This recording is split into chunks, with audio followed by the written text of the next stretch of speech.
পরিস্থিতি খারাপ দেখে হক কথা না বলার নাম হিকমত নয়। হক কথা যে বলবে না সে হবে বোবা শয়তান। পরিস্থিতি খারাপ দেখে হক কথা বলবেন না, এটা হিকমতওয়ালা ব্যক্তি না, এটা বোবা শয়তান। হিকমত হলো কৌশলে চিন্তা ভাবনা করে বুদ্ধিমত্তার সাথে সব হক কথা বলতেই হবে। হক কথা লুকানোর নাম হিকমত হতে পারে না। আজকে আলেম ওলামাদের পীর বুজুর্গ দুস্থদের অধিক্কা ইসলাম প্রচারের কারণে সাধারণ মানুষগুলো তারা পুরা ইসলাম বুঝছে না। হুজুরের কাছে গেলেই হুজুর শুধু জিকির শিখাইয়া দেয়, আর নামাজ রোজা পড়ো, কোরআন শরীফ পড়ো, নামাজ পড়িও, যাও বাড়িতে, সকালবেলা 100 বার জিকির, দুপুর বেলা 500 বার, রাতের বেলায় 1000 বার।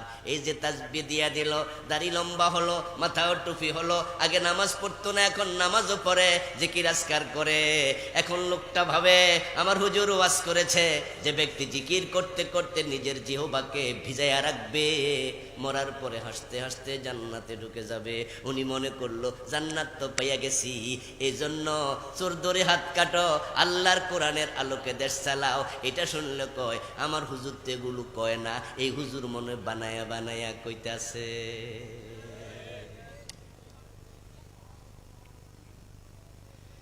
এই জন্য মসজিদে এমন অবস্থা হয়, হক কথা বলার কারণে, কোরআনের আইনের কথা বলার কারণে শুধু নামাজি মুসল্লির ষড়যন্ত্রে ইমামের চাকরি চলে যায়। অথচ ইসলাম পুরাটা আপনাকে মানতে হবে।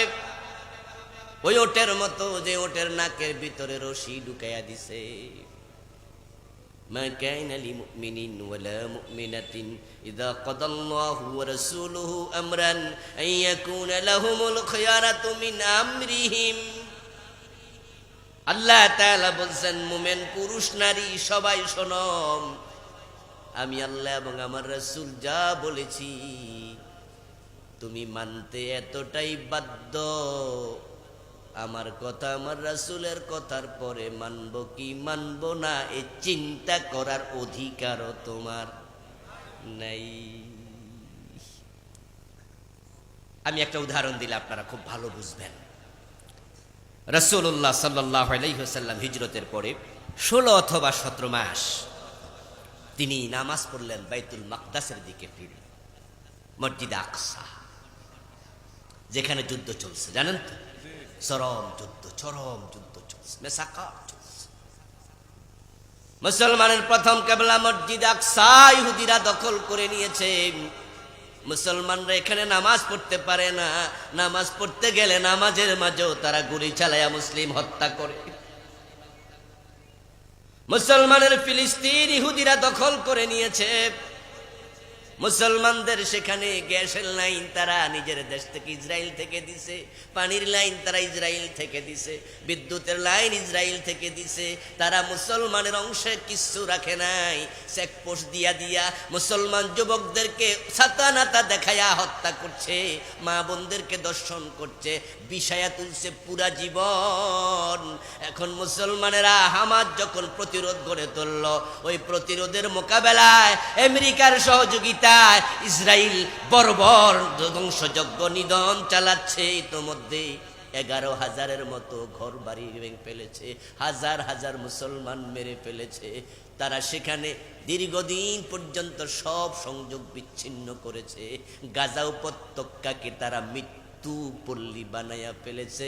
মুসলমান আমরা 200 কোটি শুধু তাকায়া তাকায়া দেখছি। অথচ আমাদের রাষ্ট্র আছে 65। পৃথিবীতে রাষ্ট্রের সংখ্যা 228, মুসলমান রাষ্ট্র 65। ইহুদিদের তামাম দুনিয়াতে একটা রাষ্ট্র নাই। ইসরায়েল নামক যেটা আছে ওই রাষ্ট্রটা অবৈধ রাষ্ট্র। বাংলাদেশ, পাকিস্তান, সৌদি আরব, কাতার সহ অনেক মুসলিম রাষ্ট্র এখনো ইসরায়েলকে স্বীকৃতিও দেয় নাই। গত 2 বছর আগ পর্যন্ত আমাদের পাসপোর্ট যে পাসপোর্ট দিয়ে আমরা বিদেশ যাই সেখানে লেখা ছিল valid for whole world without Israel. তাম পৃথিবীর জন্য এটা চলমান বইলি, কিন্তু ইসরায়েলের জন্য না। এই 1.5-2 বছর আগে এটা তুলে দিছে। ইন্না লিল্লাহ। সেই ইসরায়েল অবৈধ রাষ্ট্র, ইহুদিদের কোন রাষ্ট্র নাই তাম দুনিয়াতে। তারা মসজিদ আকসা দখল কেমনে করে? এই সাহস তারা কোথায় পায়? ইসরায়েলে ইহুদি আছে মাত্র 80 লক্ষ, অথচ আমাদের ঢাকা শহরে মুসলমান আছে 2 কোটির বেশি। তাম দুনিয়া মুসলমান 200 কোটি, রাষ্ট্র 65, ওয়াইসির সদস্য 57। কিন্তু এরপরও তারা ফিলিস্তিনে এত মুসলমান মারে, প্রতিরোধের কোনো খবর নাই। ওয়াইসি সম্মেলন ডাইকা একসাথে বসে একটা ধিক্কার ঘৃণা জানানোর সাহসও করে নাই। কপাল পরা মুসলমান, আজকে ফিলিস্তিনিরা মাইর খায়, হতে পারে কাল তোরাও মাইর খাওয়া লাগবে।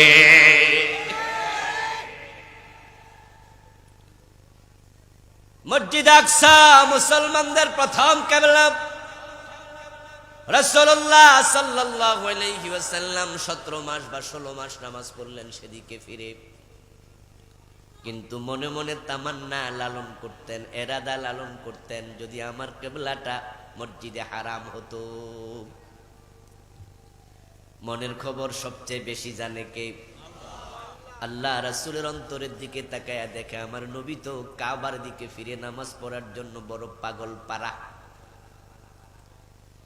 কোন একদিন জোহর অথবা আসরের নামাজ রাসূলুল্লাহ পড়াচ্ছিলেন ইমাম হয়ে একটা মসজিদে, যেটা মদিনা থেকে একটু দূরে।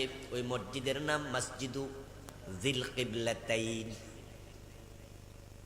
2 রাকাত নামাজ শেষ, আত্তাহিয়াতু পড়া শেষ, রাসূলুল্লাহ বাকি 2 রাকাত পড়ার জন্য উঠে দাঁড়ালেন। এই অবস্থায় জিবরিল আমিন হাজির। কোরআনের আয়াত নাজিল হলো, ফাওয়াল্লি ওয়াজহাকা শাতরাল মসজিদিল হারাম। আমার রাসূল, আপনার চেহারা আপনি কাবার দিকে ফিরান।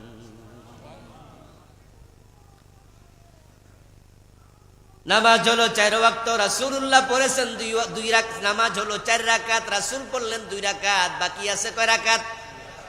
আল্লাহর হাবিব তো এই আয়াত নাজিল হওয়ার পরে মনে মনে ভাবতে পারতেন এই ওয়াক্ত আপাতত শেষ হোক, পরের ওয়াক্তে আমি কাবার দিকে ফিরব। অথচ হাদিসে পাওয়া যায় না, আল্লাহর আদেশ মানতে দেরি করা যায় না।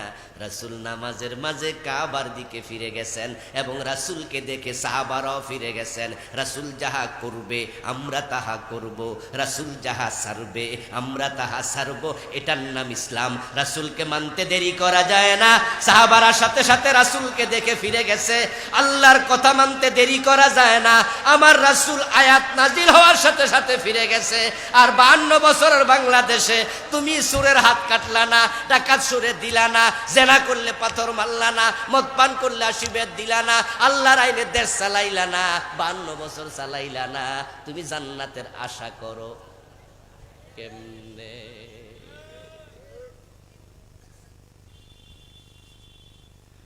এই জন্য আজকের আলোচনার প্রথম অংশ হলো মা ওয়াহিয়া ইলাইকা মিনাল কিতাব। ও আমার রাসূল, কিতাবে যা আছে সব বলে দিতে হবে। এখন আমরা মুসলমানেরা আমরা কেউ কেউ উসুল বানাইছি, 6 উসুল বলি। আজীবন 6 উসুলের দাওয়াত, আজীবন 8 উসুলের দাওয়াত, আজীবন 4 তরিকার দাওয়াত। একটুকু একটুকু ভাগ কইরা কইরা নিছি। এখন আপনি যতটুকুর দাওয়াত দেন তা ভালো, কিন্তু বাকিটা রাখছেন কার লাইগা? আপনার নাতির লাইগা বুঝি? হুজুর সব তো বলা যাবে না, সব বললে তো জেলে যাওয়া লাগে, মাইর খাওয়া লাগে। তাই কিছু কই, কিছু বুঝি, কই না। আমি বলি তোমাকে, মুসলমান তুমি জেলকে ভয় পাইতে পারবা না। মুসলমান ঈমান বাঁচানোর জন্য প্রয়োজনে জীবন দিতে শিখতে হয়। জান বাঁচান ফরজ না ঈমান বাঁচান ফরজ? কোনটা বাঁচান ফরজ?